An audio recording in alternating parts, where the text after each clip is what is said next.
Playoff time na mga kabakets. Unang round 1 matchup preview natin ay ang tapatang Los Angeles Lakers, 4th seed with home court advantage, laban sa Houston Rockets na 5th seed. Napaka-exciting na matchup nito, LeBron James kontra Kevin Durant sa playoffs.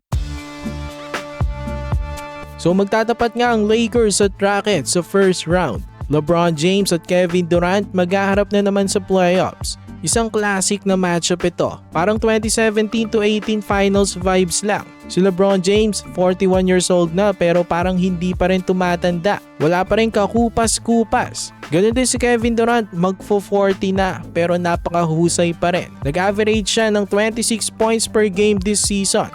Next week na nga ang tapatan na ito, April 19. Markaan nyo na mga kabakets ang Game 1 ng Lakers versus Rockets. Sino nga bang liyamado? Well, sasabihin ko na sa inyo agad yan. Para sa akin, liyamadong Rockets dito. Kasi una, malabong ang makapaglaro sila Luka Doncic at Austin Reeves nitong first round. Sila pa naman ang top 2 scorers ng team. 33 points per game si Luka, 23 points per game naman si Austin. At itong si LeBron ay pangatlong leading scorer lang ng team with 21 points per game. Nag-slide back nga kasi itong si LVJ sa pagiging third option. So injuries ang unang problema ng Lakers, bakit dehado sila sa Rockets. Ang good news naman para sa Lake Show, hindi naman out completely si Luka at Reeves sa buong playoffs. Ayun nga lang, ang tanging way siguro ng Lakers para mapabalik si Luka ay kailangan makalusot sila sa Rockets dahil likely second round pa ito posibleng makapaglaro. So kung titignan, mukhang mahihirapan talaga ng gusto itong 41 years old na si LeBron buhatin ng Lakers. Si LeBron ang pinaka-experienced player sa playoffs. Pero hindi naman sila nagkakalayo ni KD pagdating dyan kasi veterano na rin ito. Pero ang Houston Rockets masasabi nating young team pero isang athletic na team at kilala sa kanilang elite defense. Ang mga strengths nga nila o advantages sa Lakers ay una ang kanilang size at athleticism. 6'10" nga ang average height ng team na to.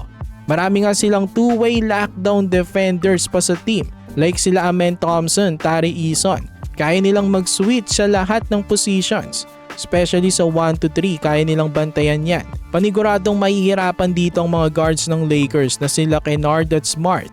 Dahil sobrang gagaling nga dumepensa nito nila Amen Thompson sa perimeter. Possible maging problema ng Lakers dito ang kanilang mga turnovers. Si LeBron at KD, na-expect ko naman itong dalawa ay magpapasiklab. Cancel out na itong dalawa. Parati namang ganun tuwing nag-aarap sila sa isang playoff series. Pero sa supporting cast magkakatalo. Bukod kay KD, meron pang legit all-star itong Rockets. Si Alperen Sengun, ang baby Jokic na nag-average ng 20 points at 9 rebounds per game. Isang young big man na tingin kong mismatch sa front courts ng Lakers. Si DeAndre Ayton, kung magandang ipapakitang performance nito, at least mas tataas ng konti ang chance ng Lakers. Kailangan kung hindi siya makakasabay sa scoring, mapahirapan niya lang sana sa kanyang depensa itong si Sengun. I think dodominain ng Rockets ang loob ng Lakers, pati sa rebounds lalamang sila. Tas ang elite defense pa ng Houston ang magpapahirap talaga sa Lakers. Pero ang weaknesses ng Rockets, una masyado pa silang bata nga, kulang pa sa experience. Madalas pa mag-turnover ito sa playoffs at pwedeng magkaroon ng hindi magagandang decisions na pwedeng i-capitalize naman ng mas veteranong Lakers. Kailangan sasabayan rin ng Lakers ang physicality nitong Rockets. Pero dahil mas bata nga lang ang Rockets, mas mahirapan ng Lakers kapag tumagal ang serye. Ang mga key matchups naman na dapat niyong tutukan. Una, ang pinaka-anticipating matchup siguro sa first round, LeBron James versus Kevin Durant. First time ulit silang magkakarap sa playoffs since 2018 NBA Finals. Epic talaga to. Dalawang all-time greats, legends, magkakarap ulit at posibleng last dance na nila ito. Sa interior battle, DeAndre Ayton versus Alperen Sengun. Dito nga ay ina-expect ko na dodominain ni Sengun si Ayton. Diyamak na mas magaling nga itong si Sengun sa front courts ng Lakers. Kaya dapat itong sila Ayton at ang mga bigs ng Lakers maganda ang kanilang ipakita, lalo na sa depensa. Paniguradong si Amen Thompson naman ang ilalagay ng Rockets kay LeBron James. Siya ang best defender ng team. Kung hindi nga na-injured si Luka, panigurado doon ilalagay itong si Amen ni Udoka. So nakikitaan ko para manalong Lakers, kailangan magpakita ang prime LeBron James o kahit medyo close lang sa kanyang prime para magkaroon sila ng chance dito. Kailangan ng vintage performance ni LeBron James. Ayun ang inaabangan ng mga fans kung papaano bubuhatin ni LBJ itong Lakers. Isang ang impressive kung mapaganda nila ang series dahil puro injuries sila. Pero kapag nakalusot ang Lakers sa pangunguna ng 41 years old na si LeBron James, paniguradong iinit na naman ang GOAT debate.